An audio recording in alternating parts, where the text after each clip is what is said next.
Okay. Hi, everybody, and hello as we continue. This is Michael Robbins. I guess by now you know who I am, but maybe there's a few new people. I guess for each one of us to know who we are is the main thing. So we're working on the second initiation compilation. We finished program 8, and they are posted on Makara, and I'm not sure yet about YouTube, but I think I think quite soon, if not yet now. So we're on program 9. This is the 19th of June, 2018. So we're talking about, we may remember the rule 14 for initiates, disciples and initiates: know, express, reveal, destroy, resurrect. And these have different meanings depending on where we start. We can start with the word know at the first initiation, but as well at the third, and then the term express applies very much to the fourth initiation, and on we go until the seventh, where the word resurrect really has a tremendous application because that is the initiation of resurrection. And it works well too with the fifth initiation, which is the initiation of revelation. Know, express, reveal. And then destroy what? Well, destroy everything that keeps you from treading the way of higher evolution, I suppose. So there are different ways to look at this, either in relation to the 5 initiations with which we are most familiar, or beginning with the solar initiations and going to the 7th. So we're looking at the deep meaning here of the word express. It's given at the 2nd initiation, so perhaps this will have something to do. Well, it can certainly be the 2nd initiation in the solar series, but let's just look at it.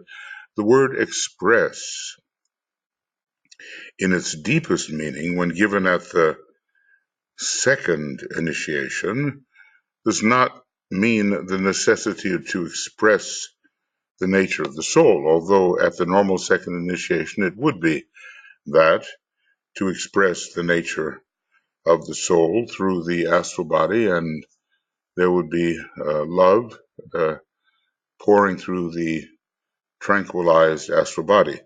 It means, behind all other possible meanings, the command to express the will nature of the monad and to feel after and embody the purpose which lies behind the plan as a result of the developed sensitivity. This seems to come later in the process, at least in my view. And can this relate to the second solar initiation? That's a question. Can it? So there is a more intimate connection of the consciousness of the initiate with the monad starting at the 4th degree, which is the 2nd solar initiation. Certainly it applies here, because who at the 2nd initiation really knows what is the will of the monad? But at least we have to feel towards it, even at the 2nd degree. We're just becoming somewhat familiar consciously with the nature of the monad at the 3rd degree. So if we're going to express its will nature, embodying the purpose which lies behind the plan, when even at the 3rd degree we only know the plan preliminarily, this has also to apply to the 2nd solar initiation.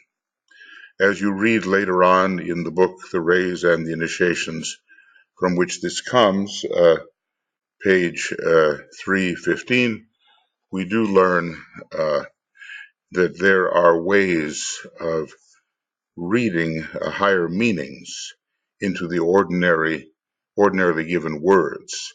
And so we have to think of the planetary initiations, solar initiations, Syrian series of initiations, and maybe a series of initiations which has to do with our local cosmic logos, in whom our solar logos is a heart center. And to me, this is in a way the first of the ones about whom naught may be said. And when we use the term the one about whom naught may be said, I think it's in a way the second of these great beings who has constellations for his chakras, in other words, cosmic logoi for his chakras. It's an amazing structure, really, and frankly, we're just scratching the surface of this, even though it seems way, way beyond us, and we're tiny little beings here on this non-sacred planet. There is a future of immense complexity and glory and opportunity, all the way to the conclusion of this or any universe.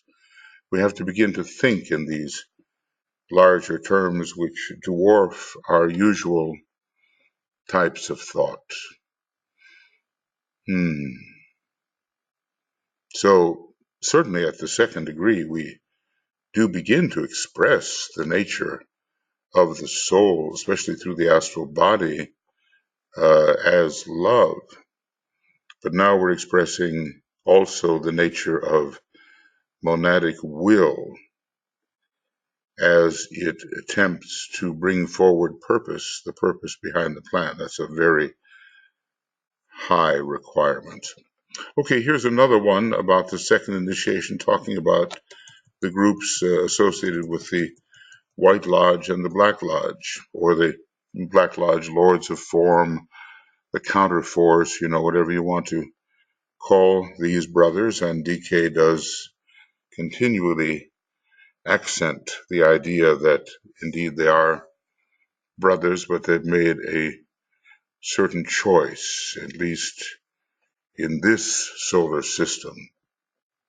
And if they continue on their way, causing deliberate inhibition and destruction of the plan, they will have to repeat a solar systemic period as a monad just starting out.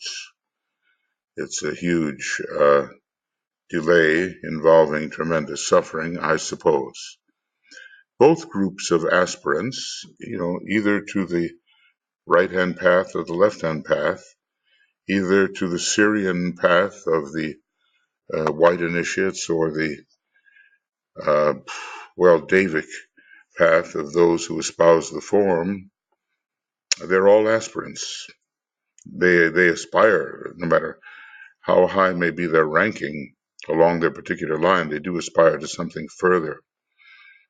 The Lords of Form having a tremendous capacity for the use of the concrete mind beyond anything our imagination can propose, DK is saying. So both groups of aspirants, the black and the white, stand before the door of initiation and take the needed steps to open it on two similar occasions. Remember, these are, what can we call it, initiations of the threshold. And they are probationary initiations. Both overcome glamour, although the members of the counterforce of the Black Lodge use it to ensnare others while they themselves are not particularly ensnared. But I can't help but thinking that they are involved in a huge illusion involving their identity, and all this because of the refusal to engage with the second aspect of divinity, the love and wisdom aspect. Both overcome glamour after the second initiation and see their way clearly ahead, because glamour is that which prevents clear sight. a glamour. Uh, so let's see here. Okay, let's see if I can get that. So glamour blocks, which must be obvious, clear vision, but their goals emerge as widely different. One treads the broad way, we might say, where anything they desire is allowed, or they allow themselves anything they desire, which leads ever deeper into matter and materialism and into the clutches of a great material deva from which they cannot separate themselves, so we've been told, into darkness and black power as it is understood in occultism, of course. The other leads to the straight and narrow way, to the razor-edged path which leads into light and life. We might say, for us, the Syrian mode of initiation rather than the mode, involving a very material Davic force. Well, let's see if I can. I don't like it when it underlines that way, especially with words I commonly use. And of course, the amazing thing is that Christ or his equivalent, well, when did they become? When did they become those who went to the left-hand path? Certainly, the black masters at the moment faced an initiator much earlier in the process. They were initiates in the previous solar system, so we do not implicate the Christ there. But are there those now taking the second initiation and going beyond it, simply making the wrong choices and failing the temptations in the desert, almost deliberately, we might say? Are there thus such who have faced the great Lord, the Christ, who is the Lord of love? It would seem that this must be the case, and then you wonder how it could ever happen that they could be in the presence of the great Lord, let us say at the second initiation, and still decide on the broad way which leads into matter and materialism, into darkness and into the power of form, and a very material form at that, within the dense physical body of the planetary logos and solar logos. He calls it here black power. How could that be? Well, there are things about all this that of which we just are not informed. But I am thinking about the opera Parsifal, where, well, it could be a glamorous story, but it's a kind of an intriguing story, where the failed knight Klingsor, with his magical spear, which may have been, well, the spear that was said to bring about the death of Jesus on the cross, he was committed to undermining the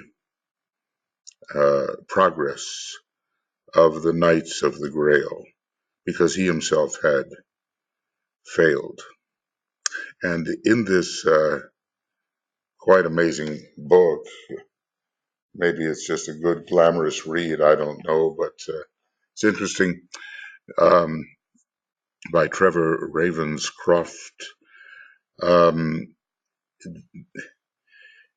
Hitler is associated with Klingsor in an earlier incarnation. So Hitler is what we say a failed knight, who then became a tool in the hands of the superior forces of darkness, and then eventually brought chaos to the world through war and mass murder and all of that kind of thing. So when you're on the path and you fail and you veer off to the left-hand path and even become a master in the Black Lodge, which Hitler was not yet, of course, um, it can have very severe results. And this is somewhere DK talks about the triumphant work of those in the White Lodge, noticed or existing because so very few, tread that dark path and become true members of the Black Lodge, the dedicated enemies of our spiritual hierarchy. So few, due to the work of the White Lodge to prevent it from happening. Well, it's all part of a great planetary, solar systemic, and even cosmic drama, I suppose. And we'll learn more about it soon. Um, However, he advises us that when considering the Black Lodge, speculation about it's not so wise, he says. It's both profitless and dangerous. Anyway, these initiates, probationary initiates, who could go forward through the temptations, instead choose the way of form, the lords of form, to become, if they continue, a lord of form and a member of the counter force. And we'll maybe learn more about those choices as we go along. Okay, now, what are glamours? Something here about electrical energy, and that's something we may have suspected because the fifth ray method of understanding occultism simply has to do with energies and forces in a very technical way. Today, I just have to say I was in a museum, kind of a museum. It was wonderful. It's called Eureka. Heroeka in Finnish, it means Eureka, and it's a scientific museum. The children were running all over the place. There were so many wonderful films and exhibits, and it was a joyful experience. I didn't know what to expect, but I saw just hundreds of children having the light turned on brighter and brighter. And I just felt, boy, the hierarchies behind this. I felt, the presence of the fifth ray master. I felt the presence of the hierarchy supporting this along the fifth ray, seventh ray line. It was so beautiful. I just couldn't hold my tears back, and even when I think of it right now, all that light as the hierarchy tries to support the rising of humanity, and all these kids, part of the new generation, just seeing all the many things that can be done as we come closer and closer to mastering the various elemental forces. They're trying very hard, the hierarchy, to lift humanity out of its errors. So, that was an experience for me today. The electrical energy of the astral or emotional body next confronts him as he prepares to take the second initiation. Always we have to be equal to what lies behind the door of initiation. We have these kind of, symbols and analogies, but the real explanation is something far more in-depth and scientific, and maybe it takes the fifth ray to really understand it.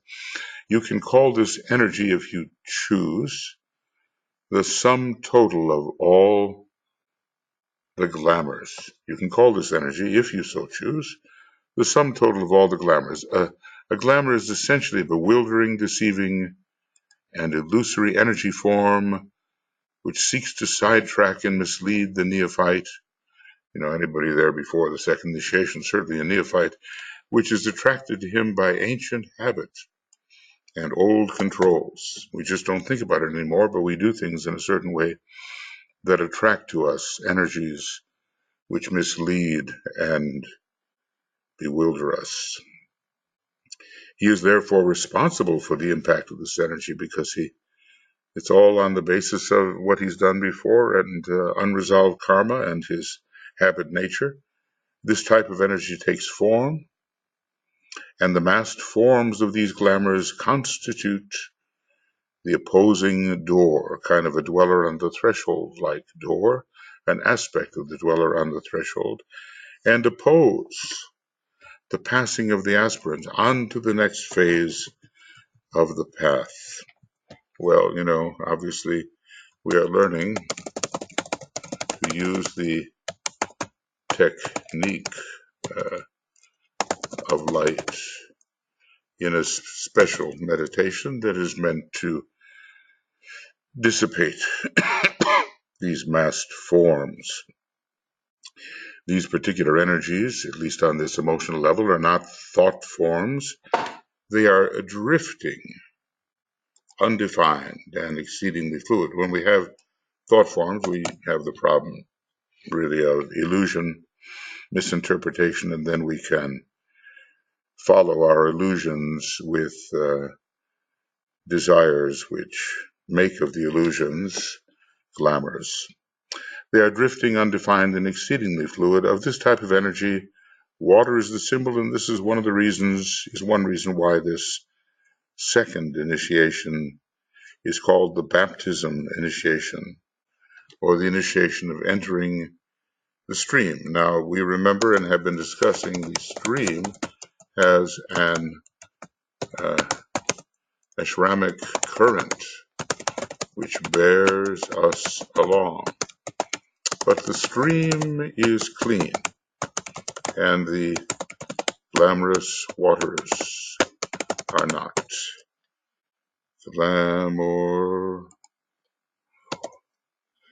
Glamorous waters are not clean. So the dirty waters are there, and we have definitely to purify this before we can make progress.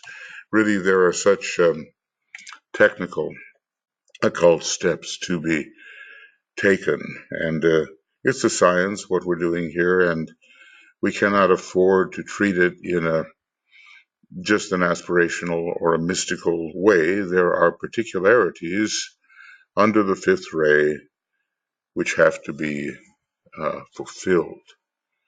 These masked forms, the masked forms of these glamours constitute an opposing door which prevent us from passing on to the next possible step. Now, you can only imagine that this is even more true of the dweller on the threshold, which is a combination of myopic forces and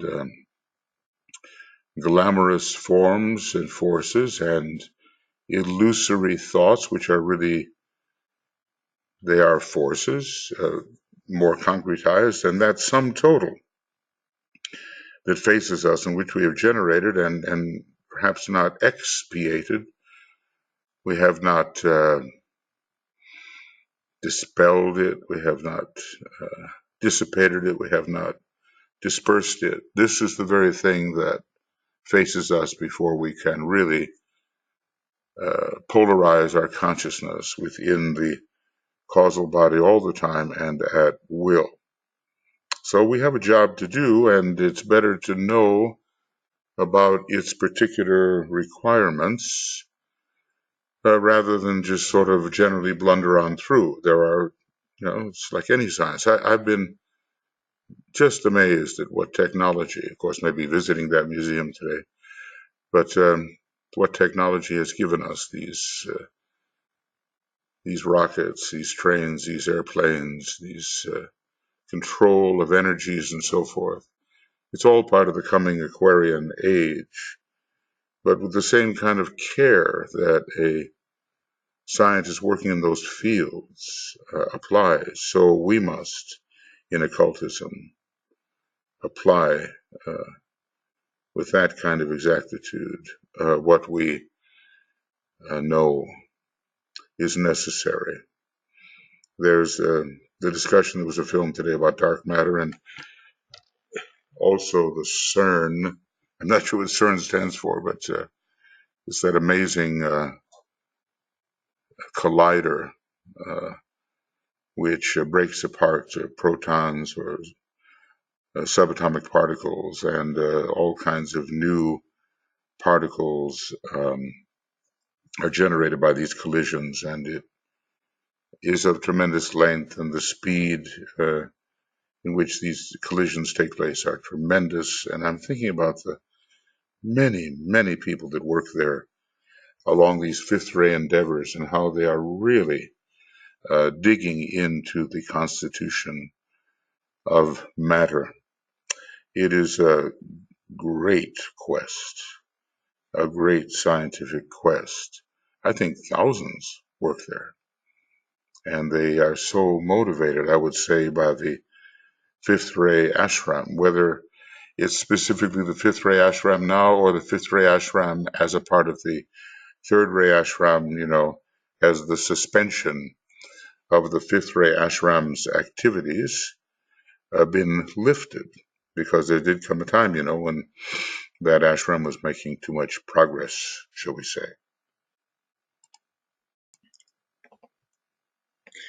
And that progress would have made its discoveries appear prematurely, considering the condition of human consciousness. So, for some 50 years, maybe between 1950 and 2000, its work as as an independent ashram was suspended, and whatever scientific work went forward did so under the great third ray, in which the fifth ray is included. Now, what technically that means, but I suppose a less intense approach. But when you see what the CERN collider is doing, it's a stupendous work these people have undertaken to get to the bottom of the mysteries of matter, and it looks like people are really searching for the ether, which had been discounted more than 100 years ago, I think, in the Michelson-Morley experiments. No need for the ether. But now I think it will be rediscovered in yet a different way. They still haven't discovered quite the particle of dark matter.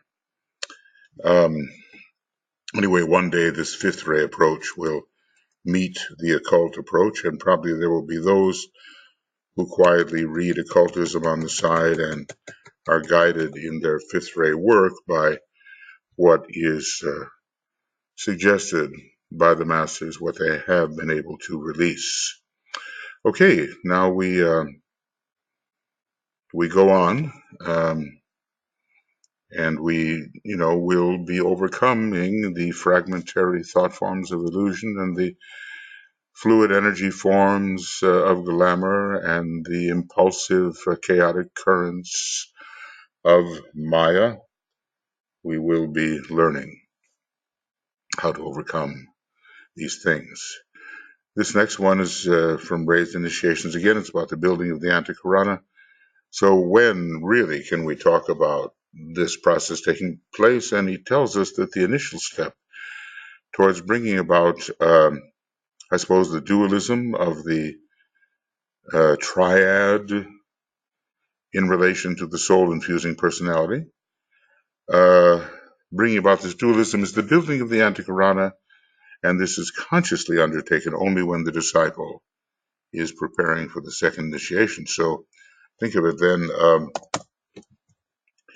this work in the Arcane School was approved by Master DK, and in the later degrees we had the Weavers in the Light, and in that Weavers in the Light, the building of the Antakarana was undertaken. So it must be assumed that in some of the higher degrees of the school, there were those who indeed were preparing for the second initiation. Otherwise, this work would be futile. Well, at least, we're undertaking it consciously now.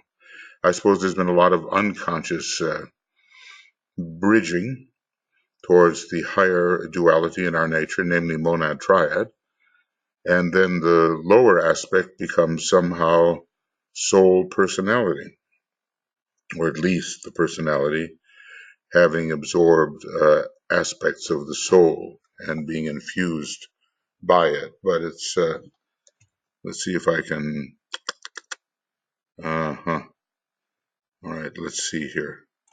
So,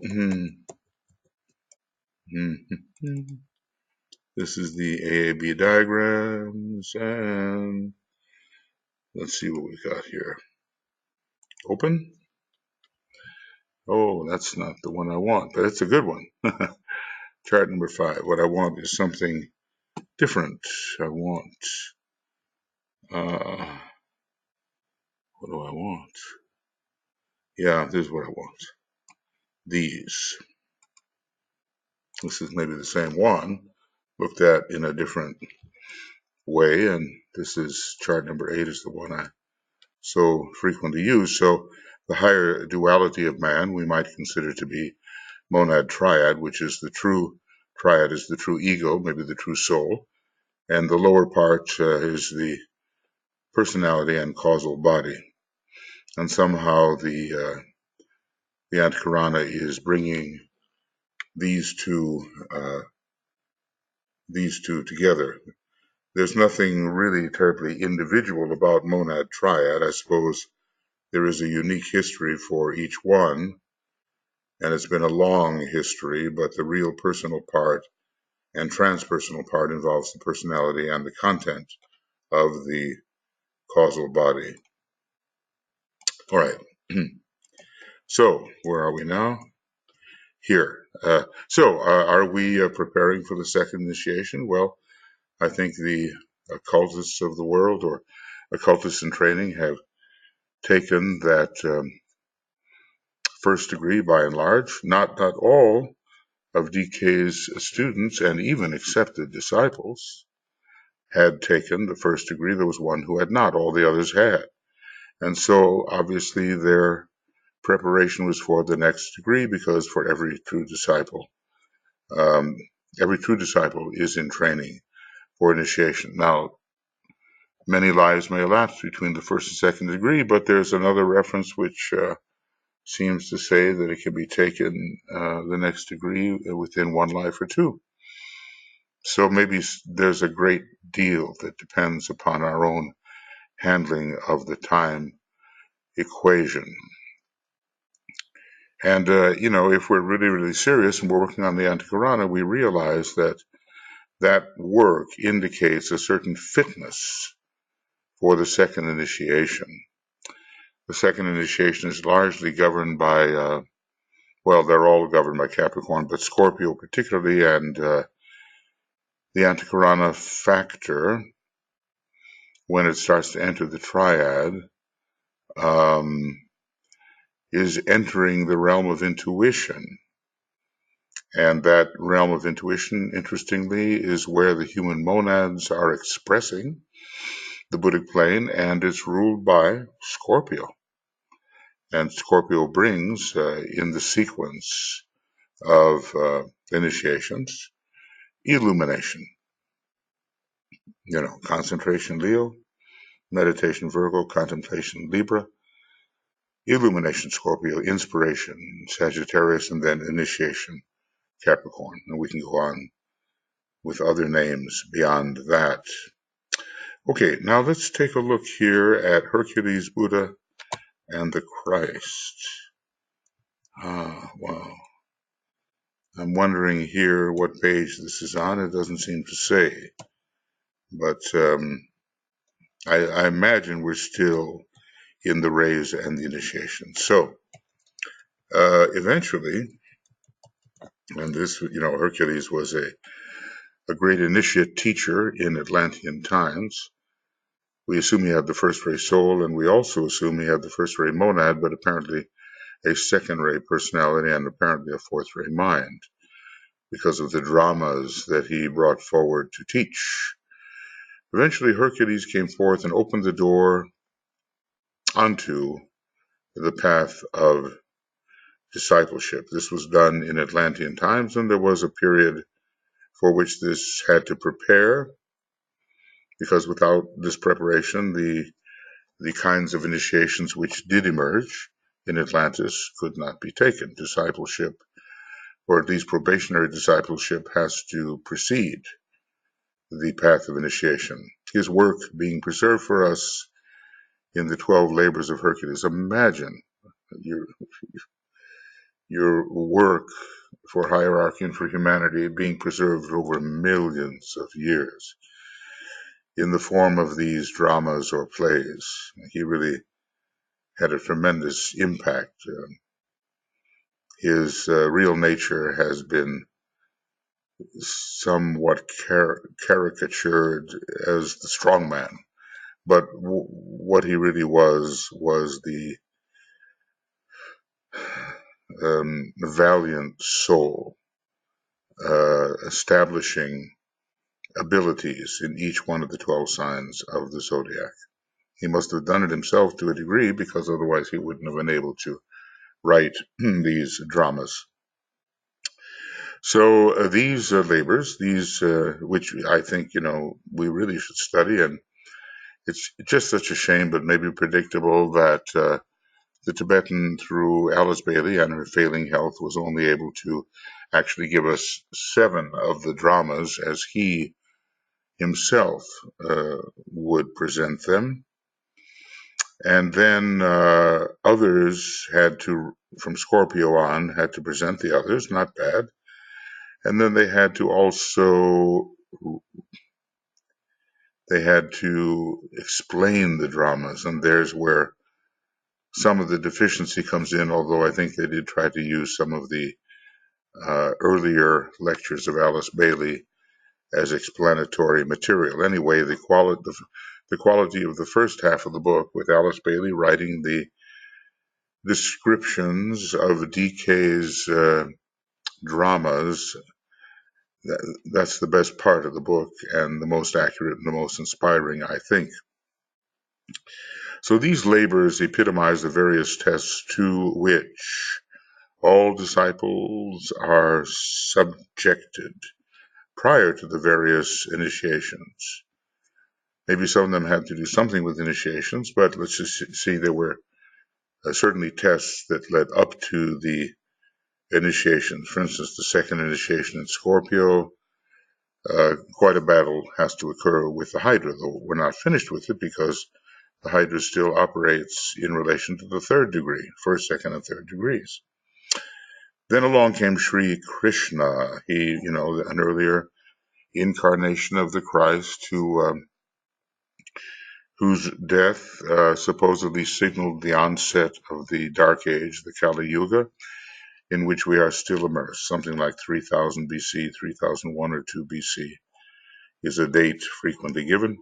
Sri Krishna came and opened the door through which mankind could pass to the second initiation. Now, even on the moon chain, passing to the higher initiations was possible, but it's the mankind of the period, and obviously Sri Krishna, an avatar of love in a way, being the Christ, would open the connection between the love of the soul and the astral body, and, well, maybe even, the Buddhic nature and the astral body, because at the second degree we can do something with the Antikarana, though usually with respect to the monastic permanent atom and not the Buddhic permanent atom.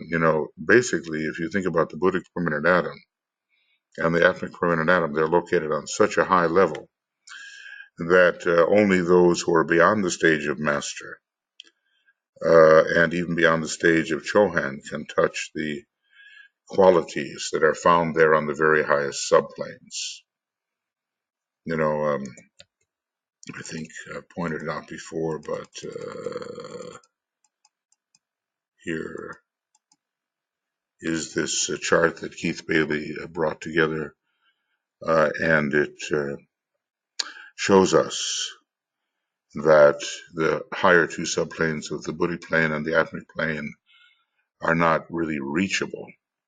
And those are where by such as us, but by higher beings, yes, and that's the location of the permanent atoms. Maybe we can get some influence from the triadal permanent atoms, but we're not achieving our point of tension, apparently, on the very highest plane of the Buddhic level or the atmic level. Those are some of the kinds of things which are not spoken, but which a close study of the charts can reveal. Now, the Buddha is considered a greater figure here than Sri Krishna. Well, the Buddha had a longer period of preparation, being a moon-chain monad, and even since the seeds of the first solar system ripened in him, even possibly one who came from the previous solar system. That is not given exactly, but the hint is there. The Buddha, a still greater figure, the one who is known as the Enlightened One, Lord of Light, Lord of Wisdom, also came and demonstrated to humanity the nature of the lighted way.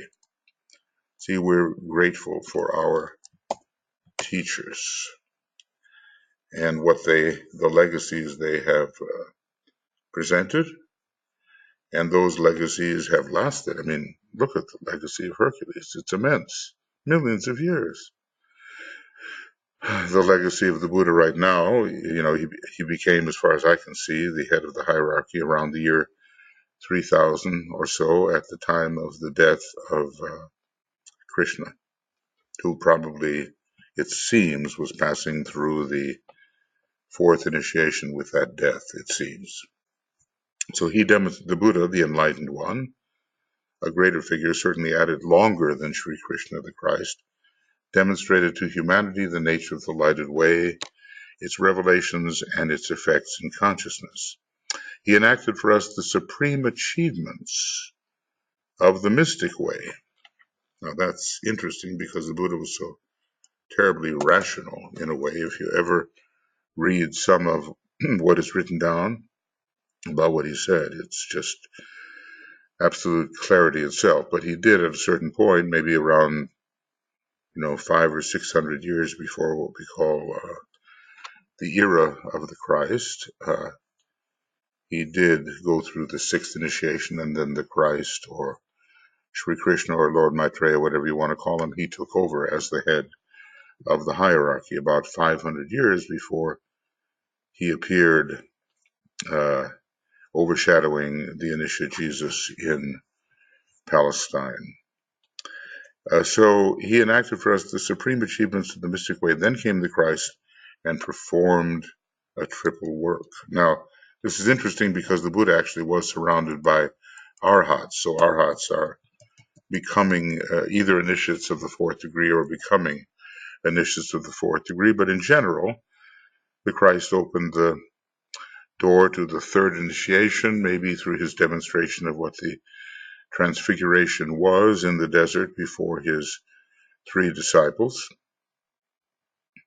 So that was following the desert experience. And we don't know in the desert how much of that was Master Jesus and how much was the Christ, but considering the high nature of the temptations, it probably was, certainly the presence of the Christ was there.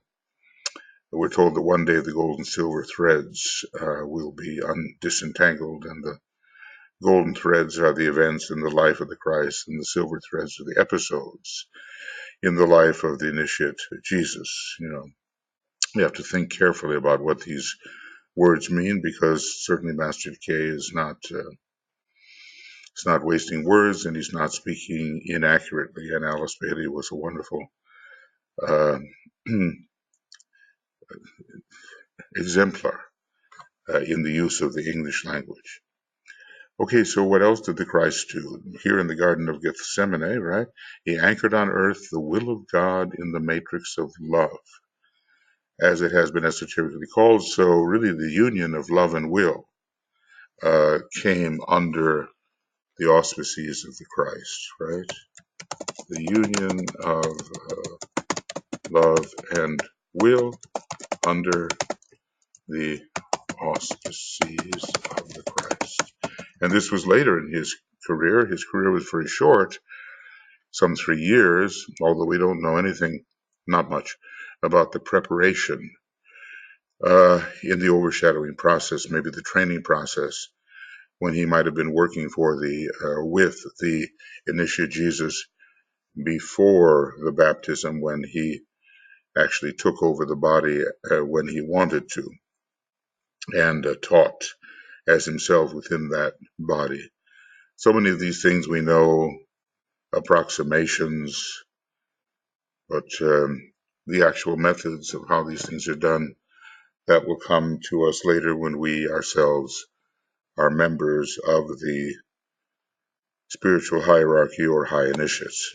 He pointed the way through the needle's eye. The needle's eye, which gives entrance to the passage through the pyramid, the symbol of the spiritual triad in this case. The needle's eye is all about the fourth initiation. He wasn't really teaching, he was not teaching his disciples how to take fourth initiation. It would have been quite sufficient for them to take the third, and most of them were at a still earlier stage, but the impulsion towards sacrifice was so great under his influence that no doubt these disciples are now members of the hierarchy. So he pointed the way. It is as hard for a rich man to enter the kingdom of heaven as it is for a camel to go through the eye of a needle. So we have to unload, as it were, and overcome the illusion of extension of time and space, so that we become so small that we can fit through the needle's eye. And there's got to be something there about the threading the needle and the antikarana as well, if we continue the analogy. So he pointed the way towards the fourth initiation, even though he himself was taking the sixth in the Garden of Gethsemane and beginning the seventh, which has been lasting these thousands of years, a couple of thousand anyway, and still will continue. So he pointed the way through the needle's eye, which gives entrance to the passage through the pyramid, which leads out onto the way which terminates in Shambhala. Now, is this the way? Sorry. Is this the way of higher evolution? Because to really enter Shambhala, you either have to be a first ray initiate of the fifth degree or an initiate of the sixth degree on other rays. This is how at least I understand it.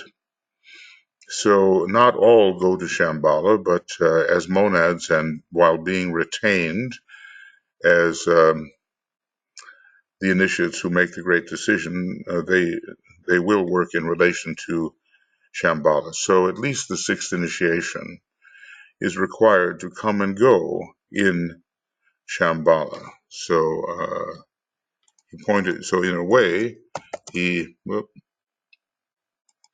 okay. Let's see, what is this? Okay, consummated nature.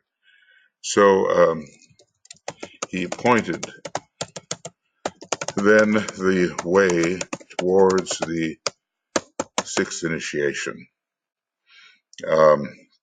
Maybe at that time the decision could be made at the fifth, but it seems to me that to come and go in the course of Shambhala, the sixth initiation is required. And he himself was taking the sixth initiation, and with his statement, "Father, not my will but thine be done," he gave the formula for abiding by the divine will of Sanat Kumara, the father, and entering into the presence of the king in Shambhala. His work was a major consummating nature, although still not consummated when we think about what's coming up, and when he will be with us not just for 3 years, but we don't know the time of his arrival, but for centuries. He demonstrated in himself two divine aspects, thus giving shape and substance to love. And this had been sequentially fostered by several preceding lesser world saviors, of whom Sri Krishna was the greatest. Now, interesting, the shape, and there are still those who are devotees of Krishna. Do they know that they are devotees of the Lord Maitreya and in Western terms of the Christ? I don't know. Maybe some know that. And notice how the lesser world savior is treated almost as an independent being, even when it was an earlier incarnation here of Lord Maitreya the Christ. In his name, Lord Maitreya, he's somehow bringing Christianity and Buddhism together. At least we can understand it that way, because the Alice Bailey presentation gives such equal weight almost to um, both of these traditions. The Buddha is deeply respected and discussed, and the Christ is deeply respected and discussed. So he came to give shape and substance to love, not just as an abstract principle, but we would say love in concrete expression, or let's just say true love in concrete expression. And when we ask, that let us have or be characterized by the mind that is in Christ, it's such a tremendous ask. And can we have that kind of concretization of true love? Can we really express it? Okay, now we continue, have a little more time here in our approximately 1 hour program. So we're talking about what is the situation of the disciple facing the second initiation. He discovers that he lives in a chaos of emotional reactions and of conditioning clamors. This is the discovery which DK would have had ISGL make about his life immediately before the possibility of the second initiation. But whether ISGL really made that discovery, I don't know. He was such a, in a way, dramatic example of a man just at the border with very intense rays, and a very willful man, and also somewhat refusing the advice of the teacher. May we not fall into that situation, although I'm sure that as life has gone on, we've fallen into the rejecting of good advice many times, but now hopefully we've grown up and won't do that anymore. So he slowly begins to realize that in order to take the second initiation, he must demonstrate emotional control. We can't have the Agnisurians running wild. We can't lose our control. We can't lose our temper. We can't say things that we will regret later and do things. We have to be guided by the soul infused mind. But of course, we lose our heads. I once had an amazing experience back in college days of losing my head. I got so angry at something someone said to me that I simply reacted, and my head was gone. It was, I still remember the moment. I don't remember what was said, but I remember the moment, and I remember the sense of the loss of the head as the guiding principle, and the reactions were directed by other forces altogether. Certain things stand out in our life as teaching moments.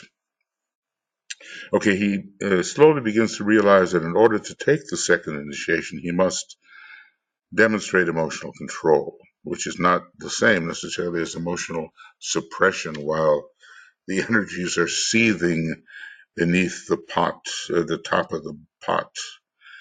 He realizes also that he must have some knowledge of those spiritual energies which will dissipate glamour. So a lot of glamour dissipating is operative before the second degree. Uh, Plus an understanding of the technique whereby illumination from the mind as the transmitting agent of the light of the soul can dispel those glamours and thus clarify the atmosphere in a technical sense. And we're talking here about uh, these are Ray 5 processes involving the Ajna center. Now, the fifth ray is the ray that is particularly useful, required at the third degree of transfiguration. And Venus is introducing us to the light sublime, But even in the earlier times, Venus has a big role to play at the second initiation, and it is a fifth ray planet, among other things, and it can definitely bring in the light of the mind applied in a loving way. So, seeing our glamours, that's the hard part. Uh, we're so used to operating in a certain habitual ways that we simply say, well, that's who I am, that's what I do, and we may be covering up um, glamorous reactions which keep us from seeing the truth. But let's just say the light, the light of Venus, if I can put it this way, the light of Venus uh, helps us demonstrate this emotional control.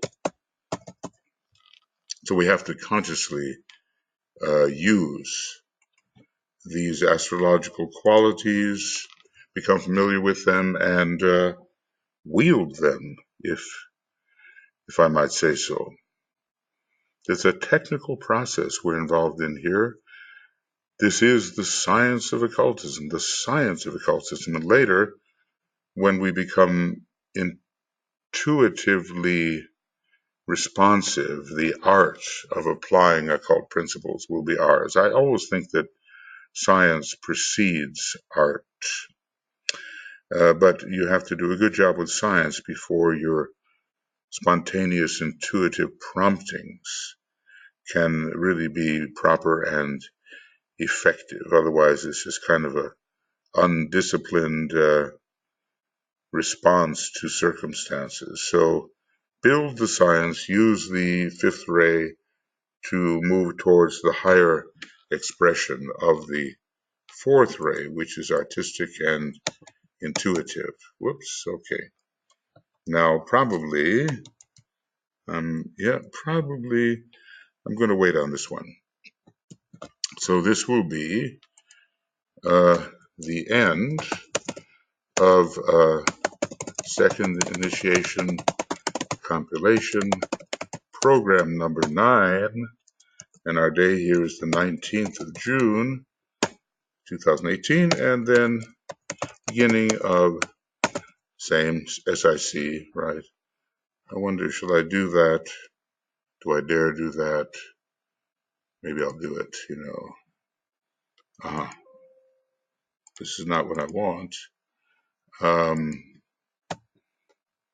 Yeah.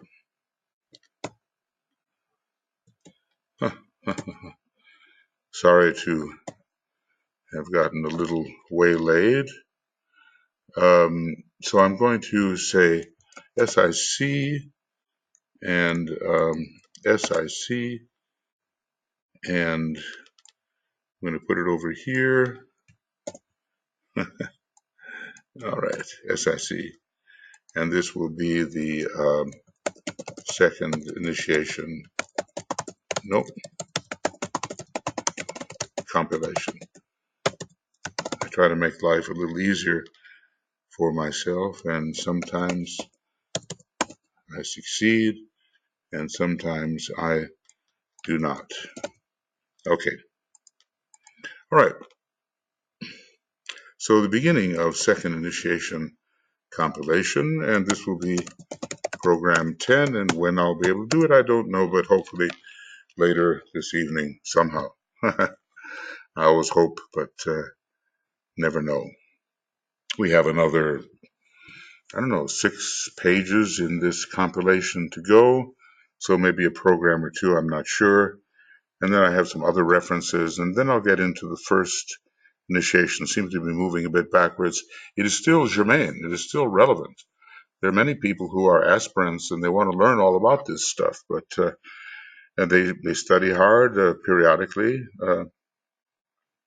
but they haven't taken the first degree, which is a real mark of attainment. It's not something to just be dismissed and say, oh yeah, everyone's taken the first degree. The man who hadn't in DK's group used to run around talking to everybody about Alice Bailey's books, and he financed them, and he was a avid student of them, but something was missing. So even the first degree is a significant attainment. Okay, friends, thank you very much, and we'll be in touch with you soon. Bye-bye.